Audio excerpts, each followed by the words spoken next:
اللہ کے نبی نے جو بوجھ اتارے ان میں دوسرا بوجھ شخصیت پرستی کا بوجھ تھا، جو آج ہمارے سماج کے اندر سب سے زیادہ ہے۔ اب وہ شخصیات سیاسی بھی ہو سکتی ہیں، سماجی بھی ہو سکتی ہیں، اور وہ علماء کا طبقہ بھی ہو سکتا ہے۔ یہ آپ سمجھ لیجیے۔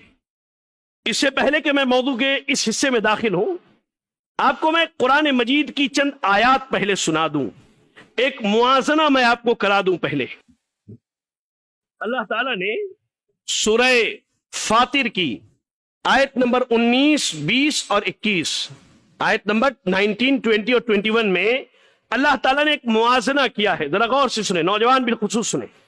کہا وَمَا يَسْتَوِي الْأَعْمَى وَالْبَصِيرُ، دیکھنے والا اور اندھا دونوں برابر نہیں ہو سکتے۔ وَلَا الظُّلُمَاتُ وَلَا النُّورُ، نہ ہی اندھیرا اور روشنی دونوں برابر نہیں ہو سکتے۔ وَلَا الظِّلُّ وَلَا الْحَرُورُ، نہ ہی سایہ اور دھوپ کی روشنی دونوں برابر نہیں ہو سکتے۔ اور کہا اس کے بعد وَمَا يَسْتَوِي الْأَحْيَاءُ وَلَا الْأَمْوَاتُ، اور ایک زندہ آدمی اور ایک مردہ آدمی برابر نہیں ہو سکتے۔ واقعی یہ حقیقت ہے، ہماری عقل اس چیز کو تسلیم کرتی ہے، زندہ اور مردہ برابر نہیں ہے، دن اور رات برابر نہیں ہے، دھوپ اور چھاؤں برابر نہیں ہے، بارش اور سوکھا دونوں برابر نہیں ہے۔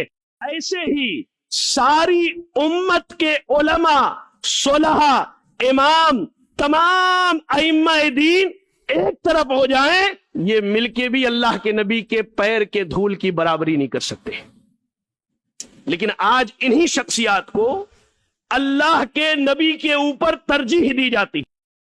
آپ سنیں، قرآن مجید کی جب آپ تلاوت کریں گے تو پڑھتے پڑھتے کبھی آپ کا گزر اگر قرآن مجید کی اس آیت کریمہ سے ہو جائے تو رک کے ذرا سوچنا۔ اللہ رب العالمین نے سورۃ التوبہ کی آیت نمبر 31، سورۃ التوبہ آیت نمبر 31 میں اللہ نے کہا اتخذوا احبارهم ورهبانهم اربابا من دون اللہ والمسیح ابن مریم، کہ عیسائیوں نے اہل کتاب نے اپنے علماء کو، اپنے درویشوں کو، اپنے عالموں کو، اپنے مفتیوں کو، اپنے درویشوں کو اللہ کے علاوہ رب بنا لیا، اللہ کے علاوہ رب بنا لیا۔ اللہ اکبر، اللہ کے علاوہ رب بنا لیا۔ اور عیسیٰ ابن مریم کو اللہ کے نبی نے جب یہ آیت کریمہ تلاوت کی تو ایک شخص جو عیسائیت سے اسلام میں آئے تھے، صحابی کا نام ہے عدی ابن حاتم الطائی، سیدنا عدی رضی اللہ تعالیٰ عنہ، وہ اللہ کے نبی سے کہتے ہیں ما نعبدہم یا رسول اللہ، اے اللہ کے نبی ہم عالموں کی عبادت تو نہیں کرتے، ہم اپنے درویشوں کی عبادت نہیں کرتے، اپنے مرشدوں اور اپنے پیروں کی عبادت تو نہیں کرتے۔ تو اللہ کے نبی نے کہا اچھا ذرا یہ بتاؤ، اللہ نے اگر کسی چیز کو حرام کیا ہے اور عالم کہہ دے حلال ہے تو کیا سمجھتے ہو؟ کہا ہم حلال سمجھتے ہیں۔ کہا اللہ نے کسی چیز کو حلال کیا ہے اور عالم صاحب کہہ دے حرام ہے، کیا سمجھتے ہو؟ کہا ہم اسے حرام سمجھتے ہیں۔ کہا فتلک عبادتہم، یہی ان کی عبادت ہے۔ کیا آج ایسا نہیں ہے؟ کیا آج ایسا نہیں ہے؟ میں آپ کو مثال دوں، آپ کے سامنے نماز کی جب شکل پیش کی جاتی ہے کہا جاتا ہے یہ نماز محمدی ہے، یہ نماز حدیث کے طریقوں سے ثابت ہے، آپ لے کر کے آتے نہیں ہمارے امام کی نماز اس سے ذرا الگ ہے۔ کیا یہ ائمہ کی عبادت نہیں ہے؟ آپ کے سامنے طلاق کا مسئلہ بیان کیا جاتا ہے کتاب و سنت کی روشنی میں، آپ کہتے نہیں ہمارے امام صاحب نے طلاق کا مسئلہ تھوڑا اس سے الگ بیان کیا ہے۔ کیا یہ ائمہ کی عبادت نہیں؟ اللہ کی شریعت کو بدلنا آج جو لوگوں نے شروع کیا ہے، کیا یہ ائمہ کی عبادت نہیں ہے؟ اچھا آئیے اب اور مثالیں دیتا ہوں۔ بڑے مشہور صحابی ہیں عبداللہ ابن عمر رضی اللہ تعالی عنہما، سیدنا عمر کے بیٹے ہیں۔ اللہ کے نبی نے اپنی زندگی میں ایک ہی حج کیا اور 4 عمرے آپ نے کیے تھے۔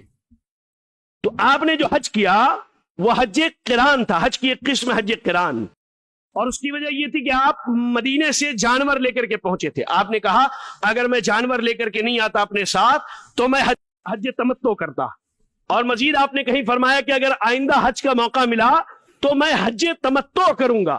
اب یہ بات عام ہو گئی، ایک آدمی عبداللہ ابن عمر کے پاس پہنچتا ہے اور کہتا ہے عبداللہ ابن عمر آپ کے والد کو حج قران بڑی پسند ہے.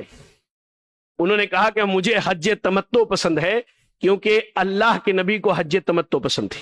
ذرا غور سے سنیے. کہا کہ اللہ کے نبی کو حج تمتع پسند تھی. کہا کہ آپ کے والد کو حج قران پسند ہے. عبداللہ ابن عمر نے کہا شریعت میرے باپ عمر پر نازل ہوئی تھی یا اللہ نے شریعت کو محمد رسول اللہ صلی اللہ علیہ وسلم پہ نازل کیا؟ اللہ کے نبی نے جس شخصیت پرستی کی جڑ کاٹی اور آپ نے لوگوں کو یہ بتایا کہ ہر آدمی کی ذمہ داری ہے کہ وہ اللہ کی کتاب قرآن کو مانے, وہ اللہ کے نبی کی سنت کو مانے. اللہ اکبر. آج ہم کہتے نہیں ہمارے امام کا مسئلہ یہ ہے, ہمارے عالم کا قول یہ ہے, فلاں صاحب نے یہ کہا ہے. اللہ کی قسم یہ اپنے اپنے علماء کو رب بنانا ہے اللہ کے مقابلے میں. اور یاد رکھیں ایک بات, امام مالک رحمت اللہ علیہ کا ایک قول مجھے یاد آتا ہے, یاد بھی آیا تو کس وقت آیا. اللہ اکبر.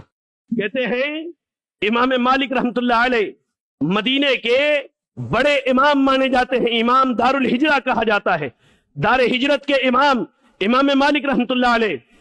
اس دور کے بڑے بڑے علماء حدیث سیکھنے کے لیے امام مالک کے در کا رخ کیا کرتے تھے, اور حدیث کی سب سے پہلی کتاب اگر کسی نے جمع کی امام مالک نے جمع کی ہے موطا امام مالک کے نام سے. کہتے ہیں امام مالک رحمت اللہ علیہ جب روزانہ اپنے طلبہ کو پڑھانے کے لیے مسجد نبوی میں جمع ہوتے, رسول اکرم صلی اللہ علیہ وسلم کی قبر کی طرف اشارہ کر کے کہتے کل یؤخذ ویرد الا صاحب هذا القبر. کہا ہر آدمی کی بات مانی بھی جا سکتی ہے, چھوڑی بھی جا سکتی ہے, سوائے اس قبر والے کے امام الانبیاء کی باتیں مانی جائیں گی, چھوڑی نہیں جائیں گی. اللہ اکبر. اللہ اکبر. یاد رکھیں, یاد رکھیں اس چیز کو. ہماری زندگی میں اور بالخصوص میں کہوں کہ ایک طالب علم, یہاں جتنے بیٹھے ہیں بڑے بوڑھے نوجوان عورتیں, یہ سب دین کے طالب علم ہیں, ہم سب طالب علم ہیں. ایک اہل الحدیث طالب علم کی زندگی کا یہ شیوا ہے. آپ اس کے سامنے کوئی بھی مسئلہ بیان کیجئے, جب تک قرآن مجید سے یا اللہ کے نبی کی سنت سے یا صحابہ کے عمل سے دلیل نہ دے دیجئے, وہ آپ کی بات ماننے کے لیے تیار نہیں ہوتا ہے.